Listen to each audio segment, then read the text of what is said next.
오늘의 주요 뉴스입니다. 우리나라의 일반인이 심폐소생술을 행하는 비율이 미국과 영국, 일본 등 주요국보다 크게 낮은 것으로 나타났습니다. 2020년 기준 우리나라의 일반인 심폐소생술 시행률은 26.4%로 과거보다는 높아졌지만 영국이나 미국, 일본 등에 비해 큰 차이로 낮은 것으로 조사됐습니다. 의사가 약을 처방할 때 특정 상품명이냐 성분명이냐를 놓고 의사와 약사단체 간 갈등이 격화하고 있습니다. 성분명 처방 도입에 찬성한다는 식약처장의 발언에 대해서 소아청소년과 의사회가 서울시 약사회가 반박에 재반박을 잇따라내면서 충돌하고 있습니다. 국내 연구진이 뇌세포의 일종인 성상교 세포가 불안장애를 조절한다는 점을 처음으로 규명했습니다. 그동안 불안장애는 주로 뇌 신경세포를 중심으로 연구되어 왔는데 이번 연구가 불안장애 치료제 개발에 단초를 제공할 것으로 보입니다. 태평양 한가운데 있는 거대 쓰레기 섬의 내용을 분석한 결과 일본에서 온 것이 가장 많았고 중국, 한국 순으로 나타났습니다. 노쓰레기의 80% 이상은 그물과 로프, 부표 등 어업 폐기물로 나타나 관계자들의 인식 개선과 제도적 장치가 필요하다는 지적이 나왔습니다. 억만장자 한 명이 배출하는 온실가스가 평범한 사람의 100만 배에 달한다고 국제구호단체 옥스팜이 분석했습니다. 억만장자들은 전용기와 요트 등을 즐기는 생활 방식으로 일반인보다 수천 배 많은 온실가스를 배출하는데 이들의 투자 기업들까지 계산하면 일반인의 100만 배 수준이라고 주장했습니다.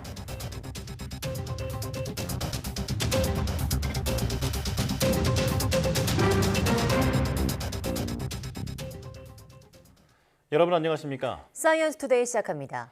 한국의 일반인 심폐소생술 시행률이 과거보다 높아졌지만 미국과 영국, 일본 등 주요국보다는 한참 낮은 수준으로 나타났습니다.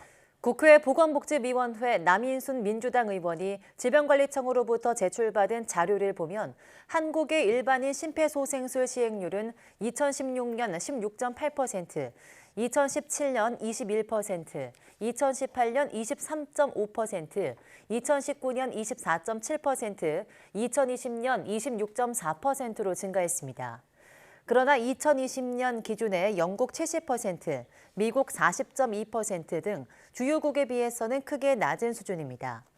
일본의 경우 2013년부터 2015년 50.2%로 2020년 기준 한국의 2배에 가까웠습니다. 일반인 심폐소생술 시행률은 병원 도착 전에 근무 중인 구급대원과 의료인을 제외한 일반인에 의해서 심폐소생술이 시행된 급성 심장정지 환자의 비율입니다.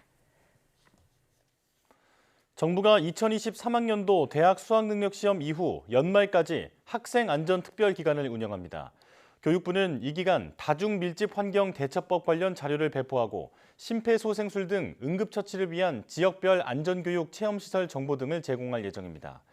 특히 만 16세 이상인 학생은 대한적십자사 교육 홈페이지에서 CPR 개인 교육을 신청할 수도 있습니다. 정부는 또 코로나19 예방을 위해 수능 이후 학생 출입이 늘어날 것으로 보이는 노래 연습장과 영화 상영관 등의 방역 관리를 강화하고 코로나19 예방수칙 교육도 확대하기로 했습니다.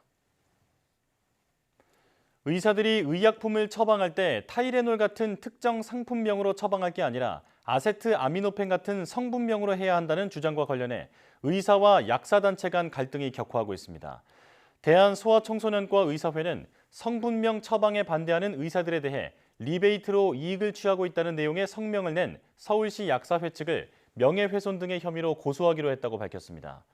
소청과 의사회는 앞서 오유경 식약처장이 국회에 나와 성분명 처방 도입에 적극 동의한다고 밝히자 반대하는 성명을 냈는데 이에 서울시 약사회가 다시 반박 성명서를 내며 의사들을 강하게 비판한 겁니다. 서울시 약사회는 성분명 처방이 되면 환자의 약에 대한 선택권이 강화되고 약제비를 절감하는 효과 등이 기대돼 신속히 도입해야 한다며 의약품 선택권이 의사와 약사, 환자로 분산돼 리베이트 관행이 크게 줄어들 거라고 주장했습니다. 억만장자 한 명이 배출하는 온실가스가 평범한 사람의 100만 배에 달한다는 분석 결과가 나왔습니다. 영국에 본부를 둔 국제구호단체 옥스팜은 보고서를 통해 전 세계 억만장자 125명의 투자를 분석한 결과 억만장자들이 오염산업 등에 대한 투자로 배출하는 연간 이산화탄소는 1인당 평균 300만 톤으로 추산된다고 밝혔습니다. 이는 소득 수준 하위 90%에 포함된 사람이 배출하는 연간 1인당 평균 배출량 2.76톤보다 100만 배 이상 많은 겁니다. 옥스팜은 억만장자들은 전용기와 요트 등을 즐기는 생활 방식으로 인해서 이미 실생활에서도 평범한 사람들보다 수천 배나 많은 온실가스를 뿜어낸다면서 이들이 배출하는 온실가스는 일반인의 100만 배 수준이라고 설명했습니다. 태평양 거대 쓰레기 섬이라고 들어보셨습니까? 미국 캘리포니아에서부터 하와이 앞바다 사이 남한 면적의 16배 크기의 플라스틱 쓰레기가 해류에 의해 모여 있는 곳인데요. 네, 환경단체가 이 쓰레기들을 분석했더니 일본, 중국, 한국 순으로 많이 배출한 것으로 파악됐고 육지 쓰레기보다는 어업용 폐기물이 많은 것으로 확인됐습니다. 양회영 기자입니다. 가판 위로 끌어올린 그물 속에서 플라스틱 쓰레기가 쏟아집니다. 지난달 11일 네덜란드 비영리 환경단체가 태평양 거대 쓰레기 섬에서 거둔 쓰레기입니다. 이들은 선박 두 척으로 대형 그물을 U자 형태로 펼쳐 그물 끝에 쓰레기를 모았습니다. 6일 반 동안 수거한 쓰레기는 10여 톤으로 단일 수거 최고 기록을 세웠습니다. 이 많은 쓰레기는 어디서 왔을까? 이 단체가 언어와 상표, 로고 등을 이용해 플라스틱 쓰레기 6천여 점의 발원지를 분석해보니 일본이 34%로 가장 많았고 중국이 32%였습니다. 뒤이어 남북한이 10%, 미국이 7%, 대만과 캐나다 순이었습니다. So when we find the debris in the middle of the Great Pacific Garbage Patch, we see that the manufacturing country is China, but in fact the owner of this equipment might not be from that country. 여기에 태평양 쓰레기의 발생 경로도 새롭게 밝혀졌습니다. 연안 해역의 플라스틱 쓰레기 대부분은 강을 통해 유입된 육지 쓰레기지만 태평양 쓰레기 섬의 80% 이상은 그물과 로프, 부표 등 어업 폐기물이었습니다. 연구진은 부유 쓰레기의 이동을 시뮬레이션한 결과 어업 쓰레기가 태평양 쓰레기 섬에 도달할 가능성은 강물 기원 쓰레기보다 최대 10배 높은 것으로 확인됐습니다. We often look at developing economies as contributors of plastic pollution into the ocean. And surprisingly, actually, we don't find many markings that come from those countries, but instead we find markings that come from industrialized nations. 이 단체는 해양 쓰레기 문제 해결을 위해서는 강을 통해 바다로 유입되는 쓰레기를 막는 것만으로는 부족하다며 어업과 양식업 종사자들의 인식 개선과 제도적 장치 마련이 필요하다고 지적했습니다. YTN 사이언스 양우영입니다. 기후변화에 대응하기 위한 유엔 주도 당사국 총회가 이집트에서 열리고 있습니다. 유엔 사무총장은 개도국의 온실가스 감축을 위한 재정 지원 협정에 선진국들이 서명할 것을 촉구하고 나섰는데요. 온실가스 3대 배출국인 중국과 인도 정상은 불참했고 미국은 뒤늦게 참석할 예정입니다. 이종수 기자입니다. 안토니우 구테우스 유엔 사무총장이 기후변화로 지구가 회복 불가능한 상태로 빠르게 접근하고 있다고 목소리를 높였습니다. We are on a highway to climate hell with our foot still on the accelerator. 구테우스 총장은 선진국들이 후진국의 온실가스 감축을 재정 지원하는 협정을 하루빨리 체결해야 한다면서 미국과 중국이 적극적으로 나서야 한다고 촉구했습니다. The two largest economies, the United States and China, have a particular responsibility to join efforts to make this pact a reality. 에마뉘엘 마크롱 프랑스 대통령도 당사국 총회에 참석해 환경단체들과 만난 자리에서 개도국 기후변화 대응 지원에 미국과 중국이 나서야 한다며 구테우스 총장을 거들었습니다. 개도국들도 선진국들의 협정 이행을 호소했습니다. But the simple political will that is necessary, not just to come here and make promises, but to deliver on them. 이번 총회에선 실제 처음으로 손실과 피해가 공식 의제로 상정돼 선진국이 기후변화 위기로 피해를 겪고 있는 개발도상국에 보상하는 방안을 논의할 예정입니다. 하지만 이런 기대와는 달리 세계 3대 온실가스 배출국 가운데 중국의 시진핑 국가주석과 인도의 나렌드라 모디 총리는 이번 총회에 불참합니다. 조 바이든 미 대통령은 중간 선거를 마치고 오는 11일에 지각 참석할 예정입니다. 이처럼 관련국들이 미온적인 데다 전 세계가 경기 침체 위기를 겪고 있어 선진국과 개도국이 줄다리기만 하다 끝날 수 있다는 우려 섞인 전망이 나오고 있습니다. YTN 이종수입니다.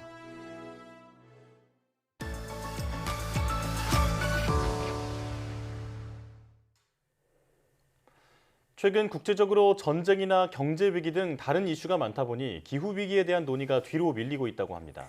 이러는 사이 가뭄과 홍수 등 자연재난은 더 심각해지고 있는데요. 이에 유엔 기후변화 협약이 기후 공약을 더 철저히 지켜야 한다는 보고서를 제출했다고 합니다. 오늘 날씨학개론에서 자세히 알아보겠습니다. KB에더 반기성 센터장 나오셨습니다. 어서 오세요. 네, 안녕하세요. 네, 안녕하십니까. 유엔 기후변화 협약이 기후 공약을 더 철저히 지켜야 한다라는 그 내용의 보고서를 제출했다라는 소식을 들었는데요. 이 보고서 내용 소개해 주시죠. 올해 10월 26일이었죠. 유엔 기후변화 협약 단체는 기후계획은 여전히 불충분하다.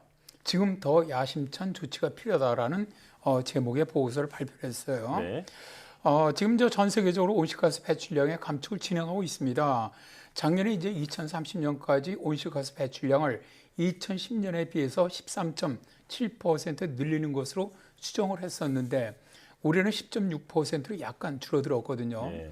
하지만 이 정도의 감축으로는 금세기 말까지 지구 기온 상승을 1.5도로 제한하기에는 불충분하다라고 말합니다. 네. 온실가스 배출량을 대대적으로 감축하지 않는 이상 지구는 금세기 말에 산업화 이전 수준과 비교하면 평균 2.1도에서 2.9도 뜨거워질 것이라는 거죠. 네. 이 수준이 2015년 파리 기후 협약의 목표치인 1.5도보다 훨씬 높은 온도인데요. 네. 기후과학자들은 지구온도 상승폭을 1.5도로 제한하는 것이 기후재앙의 마지노선이라고 말하고 있거든요. 이거는 만일 지구가 산업화 이전보다 1.5도 이상 뜨거워지게 되면 폭염이라든가 가뭄, 대홍수라든가 대형 산불 등 각종 기후위기로부터 인류의 안전을 담보할 수 없기 때문입니다. 그렇군요. 네, 지구 기온 상승 1.5도가 이제 기후 재앙의 마지노선이다 이렇게 말씀을 해주셨는데요. 그렇다면 이 지구 기온 상승을 좀 막기 위해서 어느 정도로 이산화탄소를 또 줄여야 될까요? 이번에 이제 보고서를 발표한 유엔 기후변화 협약의 이제 사무총장이죠. 시몬 스테일은 2030년까지 예상되는 배출량의 감소 추세는 국가들이 올해는 어느 정도 진전이 이뤘다는 것을 보여주고 있다. 네. 하지만 파리 협정에 따른 우리의 기후 목표는 명확하다.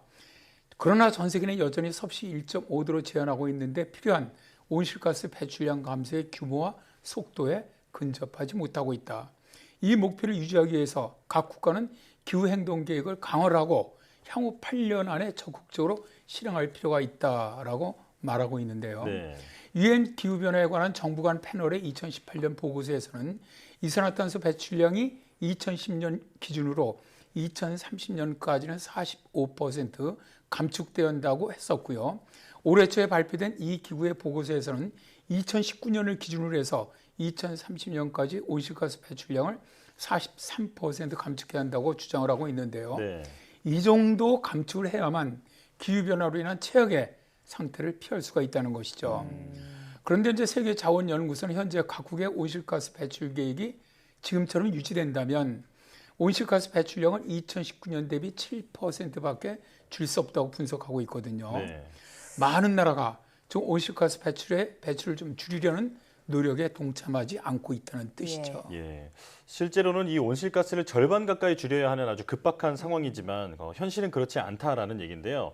그런데 이 온실가스 배출량을 줄이기 위한 이 약속이 파리 협정 이후에 제출이 되고 또 작년 글래스고에서 또 한 번 약속을 했었잖아요. 이번에 혹시 좀 더 발전된 게 있습니까? 이번에 저 유엔 기후변화 협약은 파리 협정 193개 국가 그 당사 국가들이 온실가스 저감 계획을 냈었어요. 네. 그걸 쭉 분석을 했고요. 또 작년 글래스고 기후 당사국 총회에서 약속된 온실가스 저감 계획, 그리고 이제 올해 9월 23일까지 다시 제출된 24개 나라의 국가 온실가스 감축 목표를 분석을 했습니다. 네. 그런데 유엔 기후변화 협약 사무총장 시몬 스테일은 지난해 글래스고에서 열렸던 유엔 기후변화 협약 당사국 총회에서 모든 국가가 그들의 온실가스 저감 계획을 강화해서 다시 작성하기로 약속을 했다. 네. 그러나 당사국 총회 이후 겨우 24개 나라만이 새롭게 강화된 온실가스 저감 계획안을 제출했다는 것은 정말 매우 실망스럽다. 정부의 결정과 행동은 긴급성의 수준, 우리가 직면하고 있는 위협의 심각성 그리고 폭주하는 기후변화의 파괴적인 결과를 피하기 위해서 남은 시간의 짧음을 반영해야만 한다라고 강하게 각국의 온실가스 정책을 비판을 했지요. 그렇군요. 네. 그래도 세계 각국이 지금 온실가스 배출량을 줄이겠다고 약속은 어느 정도 해놓은 상태지만 뭐 그런 것들이 좀 미미하다 이런 말씀이신 것 같은데 최소한 그 정도는 지금 지켜야 하는 상황인 거겠죠? 그렇습니다. 일단 뭐 각국은 기후변화를 저지하기 위해서 온실가스를 줄여야 한다는 데는 다 동의를 합니다. 네. 근데 이제 문제는 실제 온실가스 배출 감축을 실행하는 데는 아주 매우 소극적이라는 것이죠. 유엔 환경계획은 10월 27일 발표한 배출 격차 보고서에서 세기 말이 된다면 지구 온도가 산업화 이전보다 2.4도에서 2.6도 오른다고 밝혔는데요. 예. 또 각국이 내놓은 온실가스 감축 약속을 성실히 이행한다고 하더라도 지구 온도 상승폭을 1.5도 이내로 묶어두는 건 사실상 불가능하다라고 분석을 했습니다. 배출 격차 보고서는 1.5도라는 목표를 이루기 위해서 전 세계가 감축해야 할 온실가스 양과 또 각국의 온실가스 감축 목표 사이의 격차를 분석한 것인데요. 이 보고서는 1.5도 이하로 억제하려면 온실가스 배출량은 지금보다 45% 줄여야만 하는데 작년 그리스고의 당사국 총회에서 각국이 약속했던 배출량 감소량은 2030년 온실가스 배출 전망치의 1%도 미달한다고 분석을 했습니다. 네. 잉거 안데르센 유엔 환경계획 사무총장이 이제는 점진적인 변화를 얘기하던 시대는 지났다. 급진적인 대응이 필요하다라고 말하는 것은 이 때문이죠. 그렇군요. 각국의 이 배출량 감축 목표가 실제로는 턱없이 부족한데 이마저도 잘 지켜지지 않는 게 바로 현실이다라는 말씀이신데요. 자, 그런데 그 선진국들이라고 하는 이른바 그 주요국들이 사실 솔선수범을 해야 하는데 이제 그렇지가 않잖아요. 이게 어떤 그 기후 협약의 근본적인 문제 중에 하나로 작용을 하고 있죠. 네, 그렇습니다. 자, 안토니오 구테우스 유엔 사무총장 같은 경우 온실가스 배출량의 80%를 차지하는 주요 20개국이 정말 앞장서야 한다라고 호소를 했는데 뭐 효과는 지금 거의 없는 듯합니다. 네. 가장 큰 문제는 온실가스 배출량 1위 그리고 2위 이게 중국과 미국이거든요. 근데 이들 나라 태도가 지금 굉장히 좀 좋지 않다는 것이죠. 이 나라들은 온실가스 감축 목표를 아예 유엔에 제출조차 하지 않았습니다. 네. 중국은 말로는 2030년까지 탄소 배출량 정점에 도달을 하고 2060년까지 탄소 중립을 실현하겠다라고 약속을 했는데 메탄 등 다른 온실가스에 대한 감축 목표는 세우지도 않았고 최근에는 에너지 수급이 불안정해지면서 석탄 채굴을 확대하면서 메탄 배출량이 10%나 증가할 수 있다는 분석이 나오고 있고요. 네. 미국 같은 경우 기후 대응 노력도 아주 부진합니다. 조 바이든 미국 대통령이 지난 8월에 인플레이션 감축법을 통과시키면서 에너지 안보 역량을 높이고 탈탄소화를 추진하겠다는 그런 움직임을 보이긴 했어요. 네. 그런데 세계자원연구소는 인플레이션 감축법으로 미국의 온실가스 감축 목표를 달성할 수는 없다라고 비판을 했지요. 네, 미국과 중국의 역할이 굉장히 중요해 보이는데 현재 뭐 세계적으로 소극적인 태도를 보이지만 계속해서 논의를 하면서 좀 발전시켜야 될 것 같습니다. 또 지금 유엔 기후변화 당사국 총회도 열리고 있죠? 네, 그렇습니다. 어제 그저께 개회가 됐죠. 예. 제28차입니다. 유엔 기후변화 협약 당사국 총회가 이제 이집트에서 열렸는데요. 자, 이제 많은 기후 전문가들은 이곳에 혁신적인 합의가 좀 있기를 기대하고 있습니다. 샤메스크리 27차 유엔 당사국 총회 의장은 당사국 총회는 기후 행동에 대한 세계의 분수령이 될 것이다. 기후 위기를 해결하기 위해서는 탄소 저감 목표를 높이고 긴급한 실행이 필수적이다. 이것은 더 심각한 기후의 영향과 파괴적 손실과 피해로부터 우리를 보호하기 위해서이다. 네. 이제는 탄소 저감 노력이 더 빨라져야 하고 더 많은 경제 부분에서 배출량을 줄여야 한다. 따라서 이번에 27차 당사국 총회에서 획기적인 대응이 합의되기를 기대한다라고 말하고 있는데요. 네. 자, 이제 이번 27차 당사국 총회에서 선진국들이 좀 자국의 이기주의를 버리고 전 세계적이고 획기적인 온실가스 저감 대책에 합의를 했으면 좋겠고요. 네. 사실 그렇게 해야만 지구의 기후재앙의 늪으로부터 구출하는 길이거든요. 이렇게 됐으면 좋겠습니다. 네. 네. 또 개도국 지원에 대한 목소리도 커지고 있는데 이에 대한 실질적인 대책도 꼭 마련돼야겠습니다. 자, 날씨 학개론 KB더 반기성 센터장과 함께했습니다. 고맙습니다. 네, 감사합니다.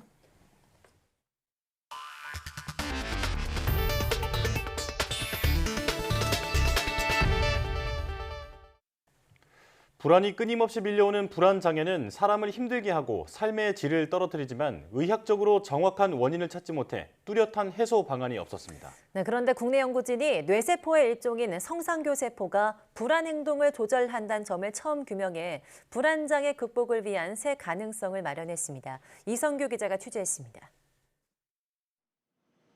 높이 30cm, 폭 5cm의 십자형 미러입니다. 이 공간에 실험지를 넣자 불안감을 느껴 움츠리며 잘 움직이지 않습니다.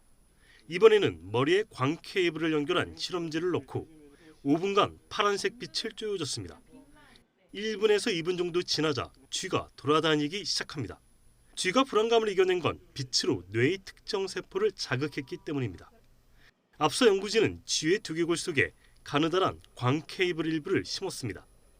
광 케이블을 통해 쥐의 뇌에 푸른색의 빛을 직접 쬐어줍니다. 그럼 불안감에 관여하는 쥐의 특정 뇌세포가 자극을 받게 됩니다. 그동안 불안장애는 주로 뇌의 신경세포를 중심으로 연구돼 왔는데 연구진은 또 다른 뇌세포인 성상교세포에서 실마리를 찾아냈습니다. 빛으로 해마에 있는 성상교세포가 자극을 받게 되면 그 해마 성상교세포에서 ATP의 농도를 증가시키게 돼요. 그렇게 되면은 그 근처에 있는 다른 신경세포들이 활성화를 일으키게 돼서 결국에는 생쥐의 불안감을 감소시키는 결과를 도출하게 됩니다.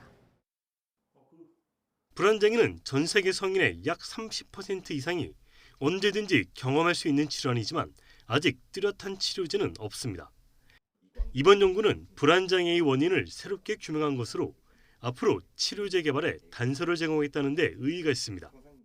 저희 연구는 신경계에서 해마라는 영역의 성상교세포가 주변에 있는 신경세포를 조절을 해서 불안증을 조절할 수 있다. 즉 항불안 역할을 할 수 있다라는 그래서 불안을 조절하는 새로운 뇌의 세포를 발견했다라는 측면에서 아주 의의가 있다고 하겠습니다.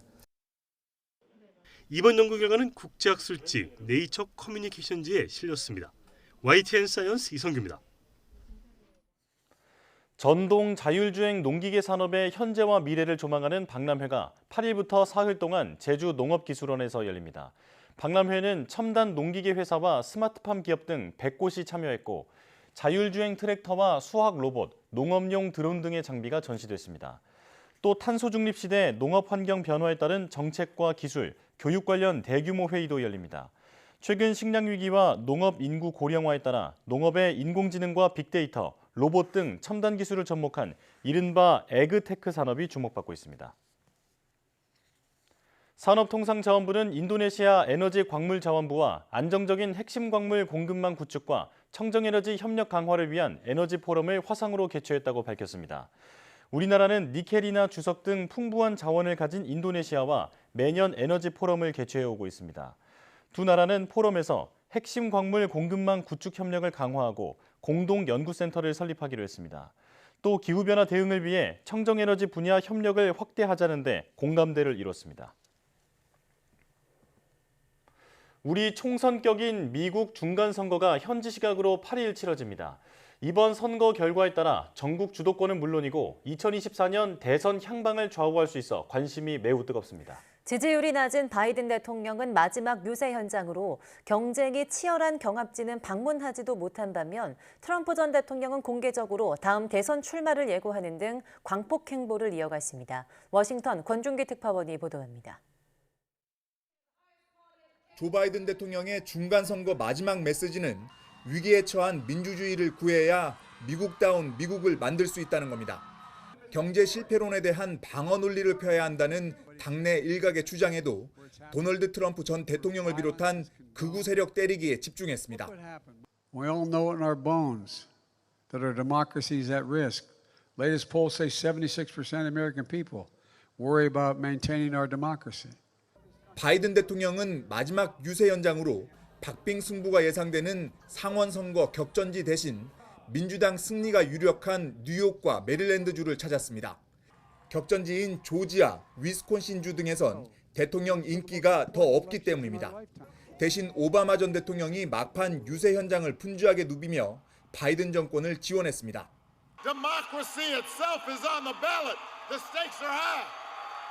이번 중간선거는 공화당이 하원 다수석을 차지할 거란 전망이 유력한 가운데 관심은 의석수 차가 얼마나 벌어질지입니다.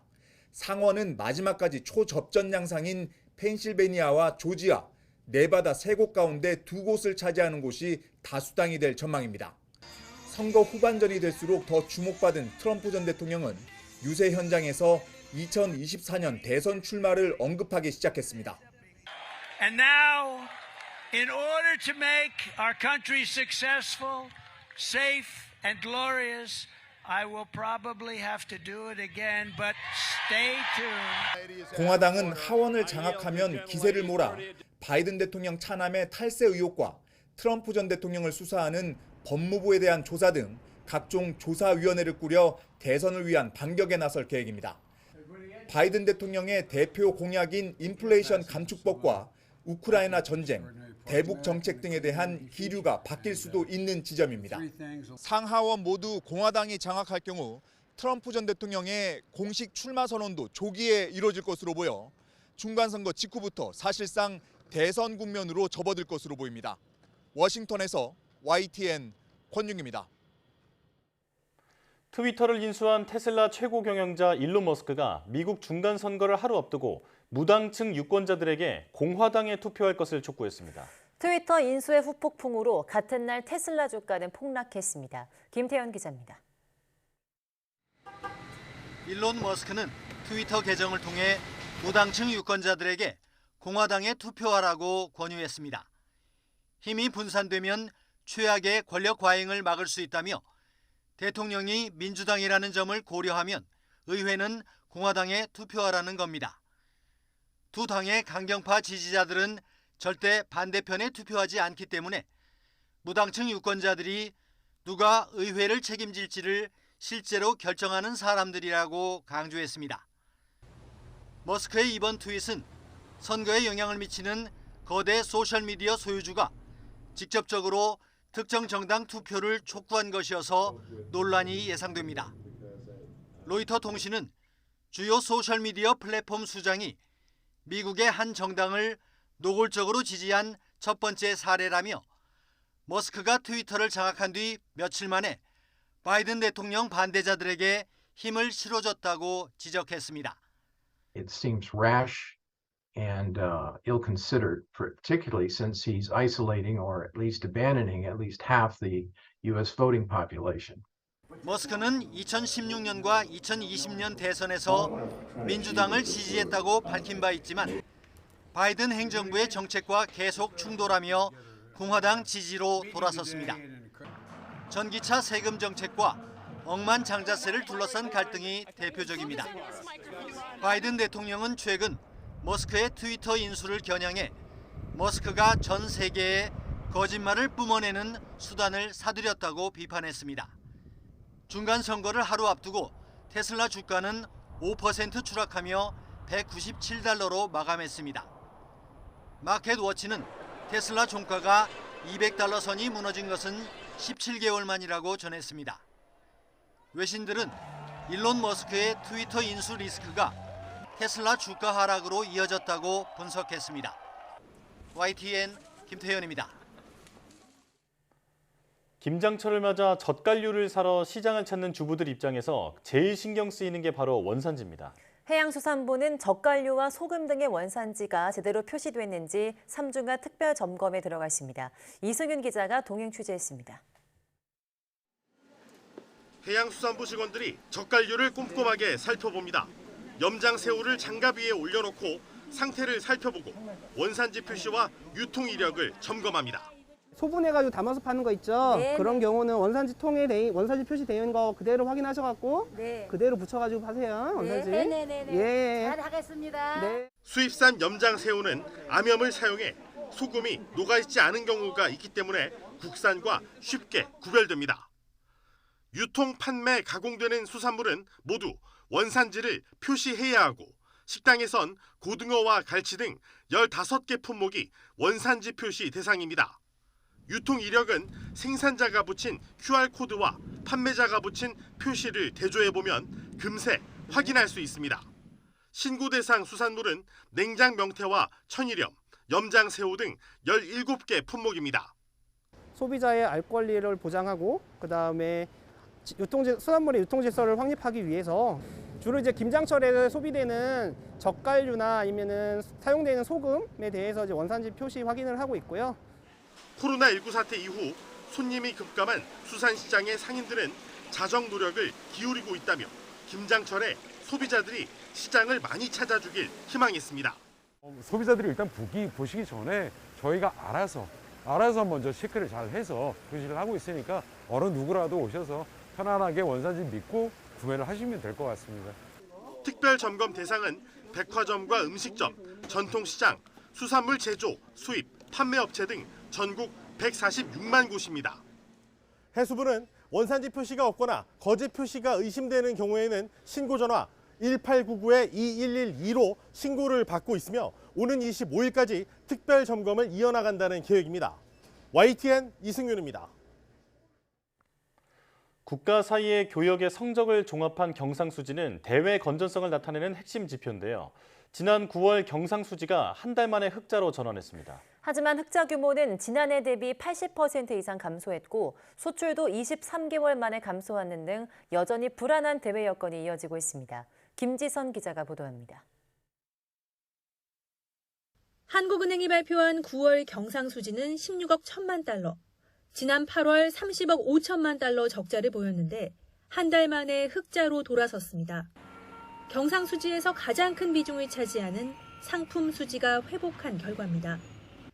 외국과 상품을 사고 판 결과를 나타내는 상품 수지는 최근 2달 연속 적자였지만 지난 9월 4억 9천만 달러로 올라서며 3개월 만에 흑자로 전환한 겁니다. 하지만 1년 전과 비교하면 여전히 힘겨운 상황이 이어지고 있습니다.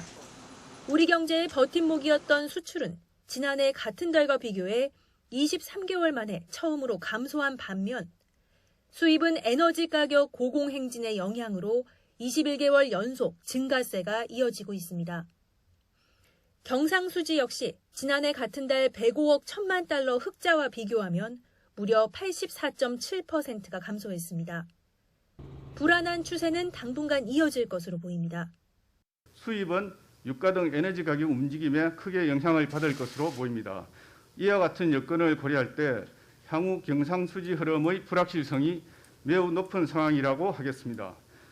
한국은행은 에너지를 제외하면 무역 수지는 상당폭 흑자를 나타내고 있다고 평가하면서도 현재로서는 10월 경상수지를 예단하기는 어렵다고 밝혔습니다. YTN 김지선입니다. 자금시장 경색 여파로 채권시장에 찬바람이 불면서 카드사도 자금 조달에 어려움을 겪고 있습니다. 네, 조달 비용이 커지면 카드론 금리가 더 오르면서 서민들의 대출 문턱도 그만큼 높아질 거란 우려가 나오고 있습니다. 강희경 기자입니다. DSR 등 대출 규제 강화로 은행에서 돈을 빌리기가 점점 어려워지면서 급하게 돈이 필요한 서민들은 제2금융권으로 눈을 돌릴 수밖에 없습니다. 이 가운데서도 비교적 쉽게 급전을 빌릴 수 있는 카드론에 수요가 몰렸습니다.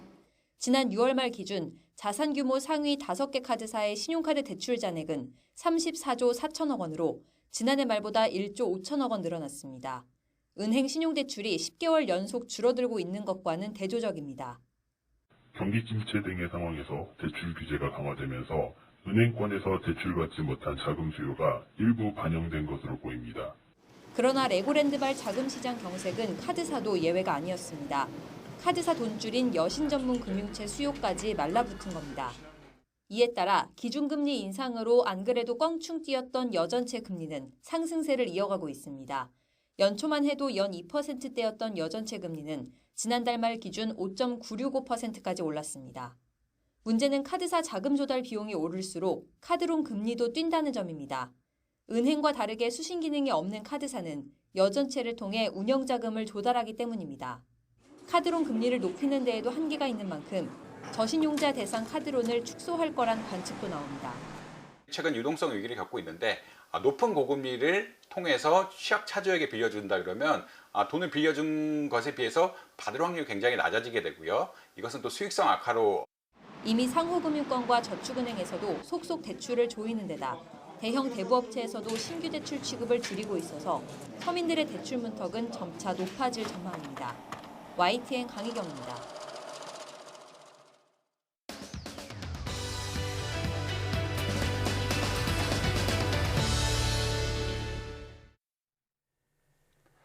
우리는 집에서의 나, 사회에서의 나 등 여러 모습으로 살아가는데요. 그중에서 나의 진짜 모습은 무엇인지 궁금할 때가 있으실 겁니다. 네, 오늘 한길 사람 속은에서는 나라는 존재에 대한 여러 가지 모습에 대해서 이혜진 상담심리학자와 함께 이야기 나눠보겠습니다. 어서 오세요. 안녕하세요. 네, 안녕하십니까. 자, 우리가 살면서 한 번쯤은 나는 누구인가라는 그 궁금증을 갖게 될 때가 있는데요. 우선 왜 이런 질문을 스스로 던지게 되는지부터 말씀해 주시죠.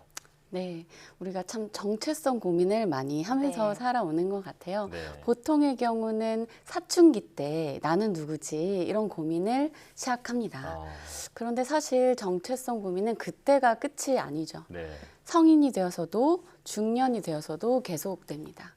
그래서 직장인들이 자기소개할 때 보면 대체로 이렇게 말하죠. 나는 어느 회사의 땡땡땡 팀장입니다. 네. 자녀가 있는 분들에게 여쭤보면 나는 누구의 엄마나 누구의 아빠라고 소개하기도 하죠. 예. 보통은 내가 사회에서 맡은 역할을 소개합니다. 그것이 나에게 익숙하기 때문인데요. 여러분들은 집에서의 모습과 밖에서의 모습이 같으신가요? 집에서의 모습과 밖에서의 모습의 차이가 크게 없는 사람도 존재합니다. 그런데 둘 간의 차이가 크다면 밖에서는 에너지도 많이 쓰고 스트레스를 받을 수 있는데요. 예. 집 밖에서의 모습이 다양할수록 혼란이 커질 수 있습니다. 심지어 집에서의 모습과 내 방에서의 모습 간의 차이가 크다면 집에서도 변치 않을 수 있는 것이죠. 이 경우 집에서도 내 진짜 모습을 억누르고 있을 수 있습니다. 그럴 때 또 생각하게 되죠. 진짜 난 누구인가? 네. 정말 생각해보면 어렸을 때부터 나는 누구인가를 생각해봤는데 어제도 그런 생각을 해본 것 같고 정말 그런 생각은 나이가 들어서도 계속하는 생각인 것 같은데 스스로 누구인지 알려면 그럼 어떻게 해야 될까요? 네, 참 복잡한 질문인데 오늘 하나씩 풀어가면 좋겠습니다. 우리가 평생에 걸쳐서 알아가는 화두이기도 한데요. 예. 이럴 땐 심리학자들의 오랜 연구를 통해서 그 방향을 잡아볼 수 있겠습니다. 나라는 존재에 대해서 심리학자 융은 세 가지로 구분했는데요. 첫 번째, 남이 보는 나. 두 번째, 내가 되고 싶은 나. 세 번째, 진짜 본래 나. 우리가 주로 사회에서 소개하는 나는 남이 보는 나. 더 정확히 말하면 남이 보아주길 바라는 나입니다. 페르소나나 가면을 쓰고 살아간다고 말하죠. 예. 우선 내가 주로 쓰고 있는 페르소나를 인식하는 것부터 출발해 보시기를 추천합니다. 네. 페르소나는 이제 그 가면이라는 뜻이긴 한데 문학에서도 자주 등장하는 표현이잖아요. 이 페르소나의 의미를 좀 정확히 설명해 주시죠. 네, 페르소나는 고대 그리스의 배우들이 연극을 하면서 썼던 가면에서 출발한 개념인데요. 네. 배우들의 경우엔 극중 역할에 충실하기 위해 자신의 모습과는 다른 역할을 연기하게 되죠. 그런데 연극이 끝난 후엔 어떨까요? 무대가 아닌데도 관객이 있는 것처럼 페르소나를 쓰고 살아간다면 문제가 생기겠죠. 예. 배우들처럼 우리도 사회에서 맡은 역할을 하면서 살아가는데요. 대체로 사회에서 맡은 역할을 통해 타인이 평가하는 나를 나로 인식하게 되기도 합니다. 그런데 그것이 나를 온전히 설명하는 데엔 한계가 있죠. 그래서 우리는 나의 정체성에 대해 계속해서 고민하게 됩니다. 네, 페르소나가 가면에서 출발한 개념이라고 해주셨는데요. 그렇다면 이 가면을 써도 되는 걸까요? 네, 우선 페르소나에도 순기능이 있어서 예. 우리에게 필요합니다. 페르소나를 사용함으로써 우리는 다양한 사회적 상황에서 상호작용하고 적응이 가능하게 됐기 때문인데요. 집단이 공동으로 정해놓은 행동 규범을 지킬 수 있게 되고요. 최근 몇 년간 멀티 페르소나라는 신조어도 널리 쓰이고 있죠. 페르소나는 이 시대의 생존의 필수 요소라고도 분석됩니다. 여기서 멀티 페르소나란 복수의 가면이라는 의미로 상황에 따라 가면을 바꿔 쓰듯 전환이 빠른 현대인의 다중 정체성을 뜻하는데요. 직장에서와 퇴근 후에 정체성이 다르고 평소와 덕질할 때 정체성이 네. 다르며 일상에서와 SNS 할 때도 정체성이 다른 모습을 묘사하는 개념입니다. SNS의 종류에 따라서도 페르소나가 달라질 수 있기도 한데요. 예를 들면 영상으로 자신을 나타내는 SNS에서는 설명하는 사람의 정체성을 보이는 분이 사진으로 자신을 나타내는 SNS에서는 말 없이 이미지로 표현하는 사람과 같이 다른 정체성을 보일 수 있는 시대니까요. 네. 때와 장소에 따라 우리의 태도가 바뀌는 것은 꼭 필요한 일이기도 한 것 같습니다. 자, 그렇다면 그 역기능에 대해서도 설명해 주시죠. 그렇습니다. 페르소나에도 역기능이 있는데요. 바로 각종 척으로 나타나는 모습이 네. 위험합니다. 네. 자신의 진짜 모습을 숨기는 과정에서 부작용이 발생하는 게 척이래요. 우리는 일상에서 남이 보는 나, 즉 페르소나를 더 잘 구현하기 위해 노력해 옵니다. 네. 흔히 좋은 엄마, 좋은 아빠, 착한 학생, 유능한 직원, 훌륭한 리더와 같이 역할이 나의 페르소나가 되는데요. 네. 사회에서 기대되는 역할을 더 열심히 하다 보면 좋은 엄마인 척, 착한 학생인 척, 사교적인 사람인 척, 대범한 리더인 척과 같이 다양한 모습으로 역할을 연기할 수 있습니다. 문제는 어느 순간 내가 척하고 있는지 모르고 있을 수 있다는 것입니다. 다시 말해 내가 가면을 쓰고 있는지 모르는 상태로 내가 누구인가 혼란스러워지는 시기를 맞이할 수 있다는 겁니다. 페르소나의 순기능과 역기능에 대해서 이야기를 나눠봤는데요. 나도 모르게 가면을 쓰고 살아가는 시간이 좀 있는 것 같아요. 그렇다면 이렇게 가면을 쓰고 있는 시간이 길어지면 또 어떤 문제가 발생할 수 있을까요? 네, 나도 모르게 연기를 하는 시간이 많아질 경우에 내가 페르소나 자체가 되어버립니다. 그러면 어느 시점부터 진짜 본래 나는 상실되는 거죠. 네. 남이 보게 된 나랑 진짜 본래 나아가는 차이가 이제 지나치게 큰 상황으로 나아가는 것이에요. 그래서 예를 들어 착한 사람의 역할을 지나치게 많이 하다 보면 착하고 싶지 않은 순간에도 착한 역할 연기에 충실하게 되는 거죠. 그러다 보면 좀 덜 착하고 싶은 순간에 나는 존재를 숨겨야 합니다. 진짜 본래의 나는 소외돼서 고립되는 것이죠. 네. 영리한 엘제라는 그림 형제 동화 내용에서도 특정 페르소나만 허용되는 삶의 비극적 결말을 은유적으로 보여주는데요. 동화 속 엘제는 영리해야만 하는 역할을 부여받습니다. 영리해야만 생존할 수 있는 건데요. 부모님은 엘제는 정말 총명하구나 라고 칭찬하면서 총명함이라는 가면을 쓰고 있는 엘제만 수용합니다. 그렇게 살아가는 엘제는 어느 순간 자신을 보며 이게 나일까? 아니면 나 아닌 다른 사람일까? 혼란에 빠집니다. 결국 페르소나가 굳어버려 자기를 상실하게 되는 결론으로 가는데요. 영리한 모습만을 연기하다 진짜 자기를 잃어버리는 겁니다. 그렇군요. 사회적 역할을 연기하다가 진짜 나를 잃어버릴 수도 있다라고 하니까 이게 참 아찔하기도 하고 슬픈 일이라는 생각이 듭니다. 자, 그렇다면 페르소나의 순기능과 역기능에 대해서 설명을 해주셨는데 이 적절한 선이 있어야 할 것 같거든요. 맞습니다. 그럼 설명을 해주시죠. 네, 우선 내가 주로 쓰고 있는 페르소나를 인식하는 것부터 출발해 보시기를 추천드리는데요. 현재까지 만들어 온 나의 페르소나를 알아보는 겁니다. 네. 한계가 아닐 수도 있고요. 지금 내가 만나는 사회적 상황에서 걸맞은 페르소나를 사용하고 있는지 확인해 보는 거예요. 내가 주로 만나는 사람들과 있을 때 난 어떤 모습인가 떠올려 보는 것도 방법이고요. 요즘 흔히 MBTI로 자기를 알아볼 때도 혼란스러운 경우가 많아요. 네. 이 결과가 내가 맞나 싶기도 하고 다른 사람들이 내 결과를 봤을 때 그거 너 아닌데? 이렇게 네. 표현하기도 해요. 네. 그래서 그때 한번 페르소나가 나 자신이 되어 있는 건 아닌가라고 한번 생각해 봐야 합니다. 네. 본인이 실제로 편한 기능과 지금 사용하고 있는 기능이 다를 수 있어요. 네. 예를 들어 T, 사고형이 편한 사람이 F, 감정형으로 살아온 경우에는 결정을 내려야 할 때 F의 기능, 그러니까 상대방의 눈치나 그 관계, 상황을 신경 쓰느라 불편했을 수 있습니다. 네. 이런 경우 사고형으로도 편안하게 살아갈 수 있는 방향으로의 연습이 필요합니다. 그리고 무계획을 좋아하는 P, 인식형이 사회에서 해야 하는 각종 일들을 처리하는 데 익숙해져서 J, 판단형으로 살아왔다면 일하지 않는 시간에는 좀 더 자유롭게 본연의 P로 살아갈 수 있도록 자신을 허용해 주어야 마음이 편해지는 원리입니다. 그렇군요. 네, 그렇다면 또 이제 페르소나를 사용하면서 마음이 편할 수도 있을까요? 그렇습니다. 그것이 우리의 궁극적인 목적인데요. 페르소나는 사회적 상황에서 꼭 필요했기에 생겨났고 문제는 그것이 지나칠 경우에 내 모습을 억누르게 된다는 것이기 때문에 내가 점점 더 마음이 편안한 상태를 찾아가게 되면서 페르소나를 쓰면서도 나만의 개성이 생겨날 수 있습니다. 예. 구체적으로 편안하게 페르소나를 사용하기 위한 연습으로 자신이 고유하게 느끼는 감정에 관심을 가져보시기를 추천합니다. 내면에서 떠오르는 감정과 있는 그대로 접촉하면서도 외부 세계 속에서 적응하며 살아갈 수 있는 나로 나아가는 것이죠. 예. 지금 나는 이런 감정이구나. 지금 나는 이렇게 지나치게 성실함이 요구될 때 좀 힘들구나 알아주면 그 순간 잠시 힘을 빼볼 수도 있겠죠. 힘을 빼면서도 그 상황에 적응하기 위한 조금 더 편안한 방법을 생각해 볼 수 있는 여유가 그 순간 생기는 겁니다. 그래서 상황과 맥락에 따라 페르소나를 적절히 골라 쓸 수 있는 나로 살아가면 좋겠죠. 페르소나를 쓰느냐 쓰지 않느냐의 문제가 아니라 어떤 상황에서 어떤 정도의 페르소나를 쓰면 좋을까 고민해보는 접근입니다.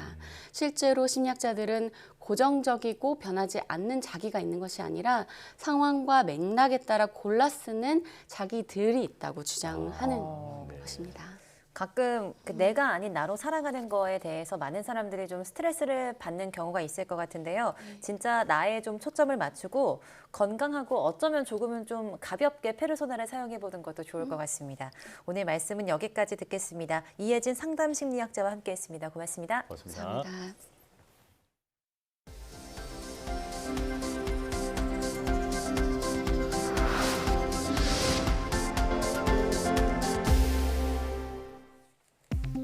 국내 연구진이 코로나19와 독감 등 여러 RNA 바이러스에 효능을 보이는 치료제 후보 물질을 개발했습니다.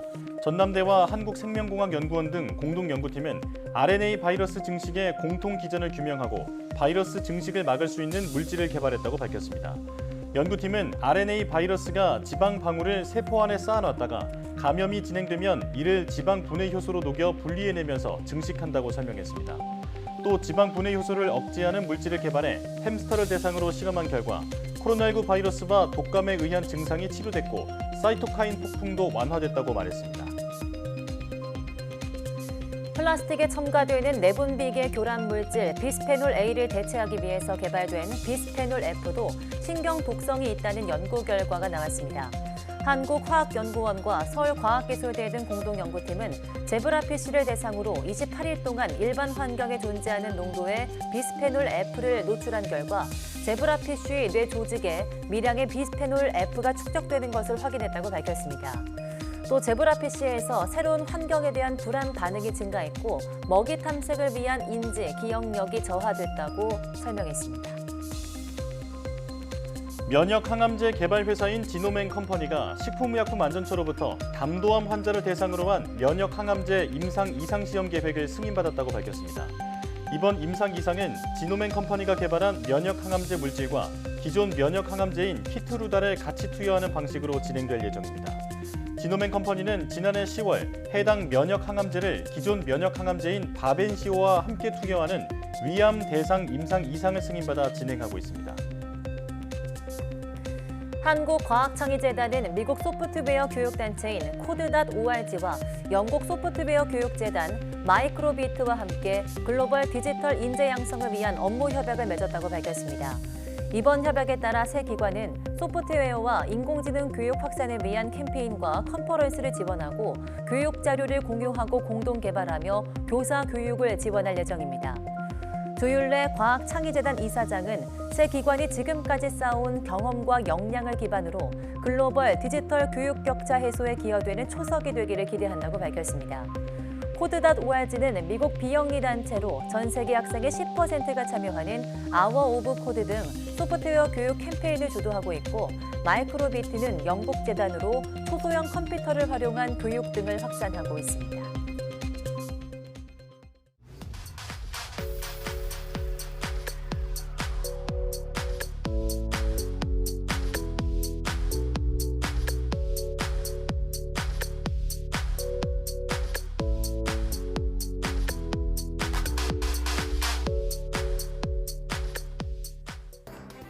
오늘 뉴스에서 전해드린 태평양 거대 쓰레기 섬처럼 푸르른 바다, 그 이면은 인간이 남기고 간 해양 쓰레기로 가득했습니다. 미 국립재생에너지연구소는 이대로 간다면 오는 2050년엔 바다에 물고기보다 쓰레기가 더 많을 거라고 경고하기도 했는데요. 아름다운 바다와 바다 생물, 나아가 인간을 구하는 길, 일회용품을 줄이는 작은 실천부터 시작해보는 건 어떨까요? 사이언스 투데이 마칩니다. 여러분 고맙습니다.